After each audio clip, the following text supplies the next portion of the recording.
Canada legalizes recreational marijuana, and a national experiment begins. Montreal, Canada on Wednesday became the first major world economy to legalize recreational marijuana, beginning a national experiment that will alter the country's social, cultural and economic fabric, and present the nation with its biggest public policy challenge in decades.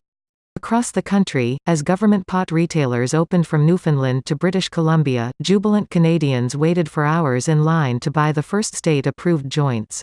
For many, it was a seminal moment, akin to the ending of Prohibition in the United States in the 1930s.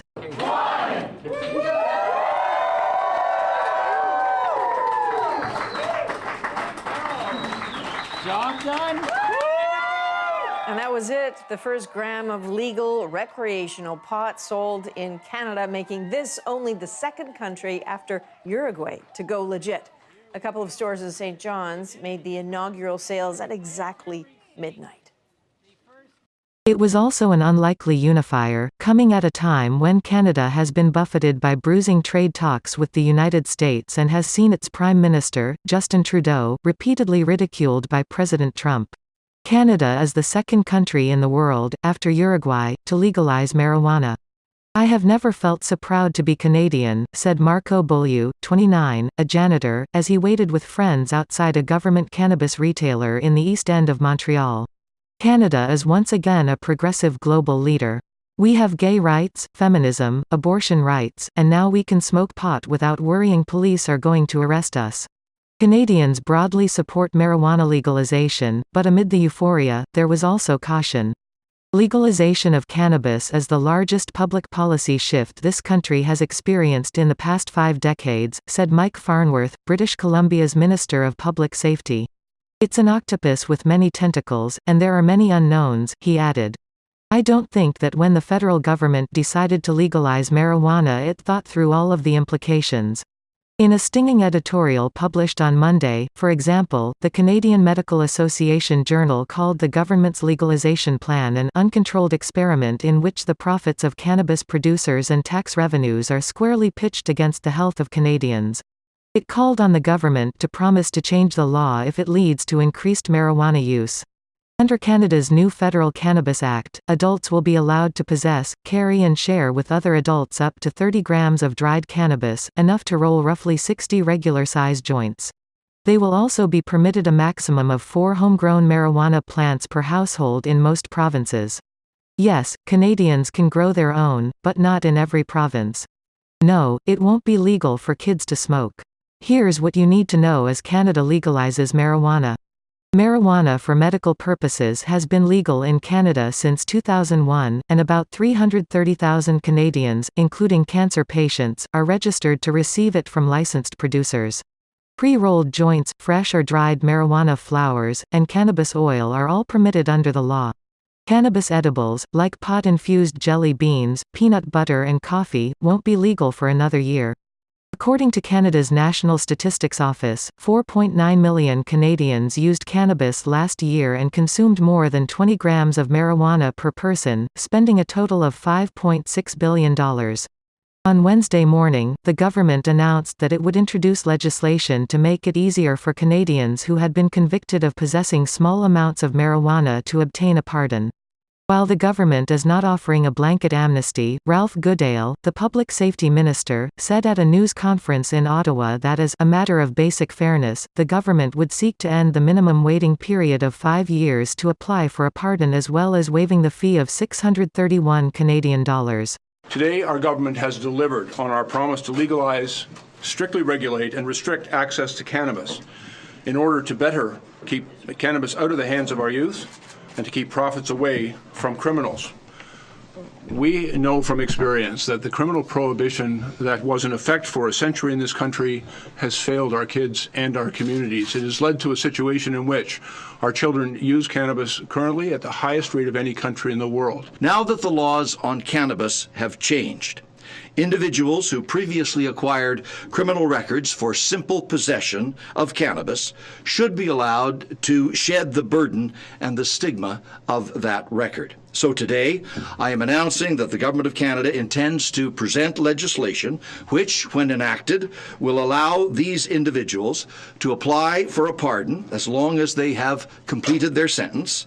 There will be no further waiting period and no fee. The federal government has left the country's 13 provinces and territories to carry out the new legislation and set their own rules, creating a patchwork of regulations. Among many open questions are how the police will test drivers who may be high and how employers deal with employees who smoke before coming to work. Bernard Lafall, a specialist in addiction at the Centre for Addiction and Mental Health in Toronto, a leading teaching hospital and research organization, said that although the centre supported legalization, he was concerned that the public dissemination of information about risks had been insufficient. Cannabis is not a benign substance, Dr. Lafall said. There is a clear risk of addiction, and it can produce significant mental health issues if used by the wrong kind of people. He added, it took decades for the public to understand the risks of cigarettes, and the legalization of cannabis has taken place only over a few years. Jean-Sébastien Fallu, an associate professor of applied psychology and a specialist in addiction at Université de Montréal, said he particularly worried about the effects on young people. We don't want young people to feel stigmatized, for example, if they don't use cannabis. Professor Fallu said. The legalization of cannabis has led to a so-called green rush, with licensed cannabis growers pressing to get a foothold in what is expected to be a $5 billion industry by 2020, buttressed by the expected arrival of thousands of pot tourists from the United States. Companies are clamoring to join in the next get-rich-quick hope, the Canadian marijuana industry.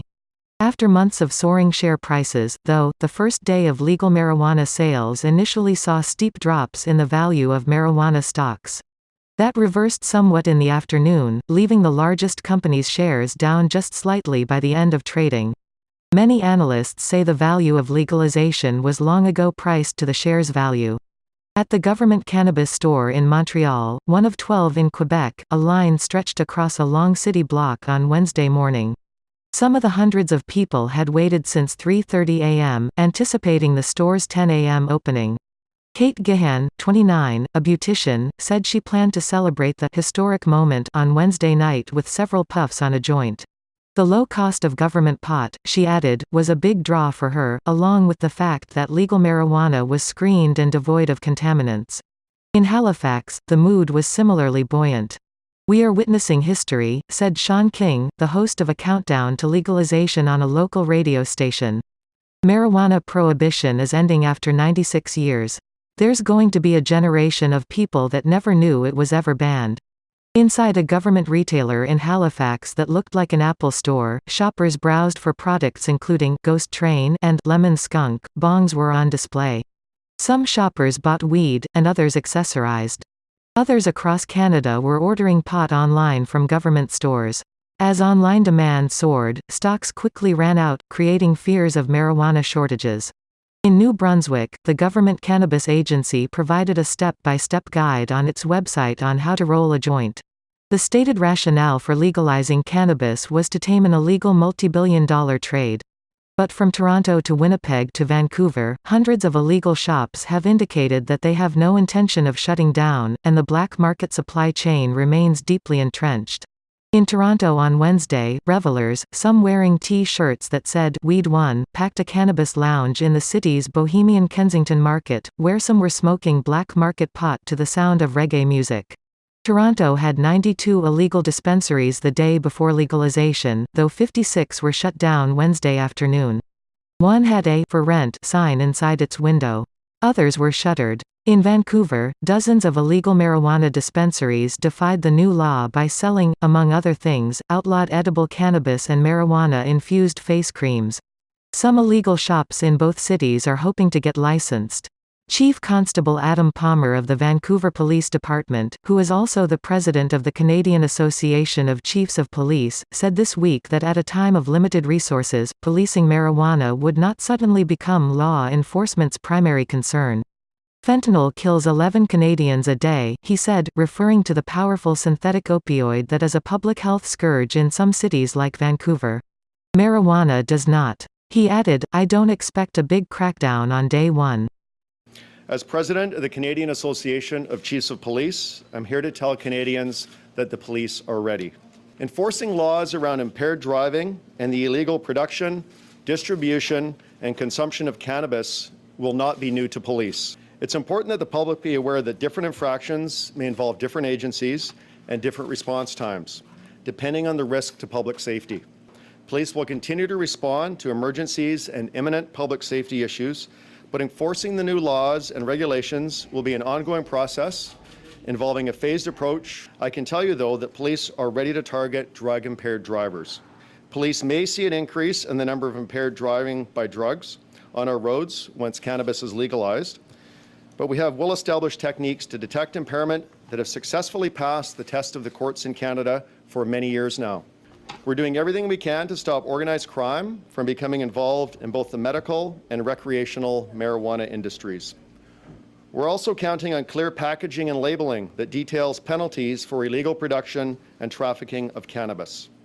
At present, there are more than 13,000 police officers trained in Canada in standard field sobriety testing, and we are expecting this number to rise to 20,000 within the next several years. In addition, there are approximately 833 drug recognition experts throughout Canada. The RCMP, provincial partners, and local police have a goal of training a minimum of 500 additional certified drug recognition experts over the next 5 years.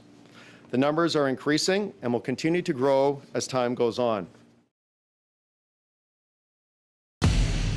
Thanks for watching. Please subscribe if you want to stay updated on the latest trends on several social platforms.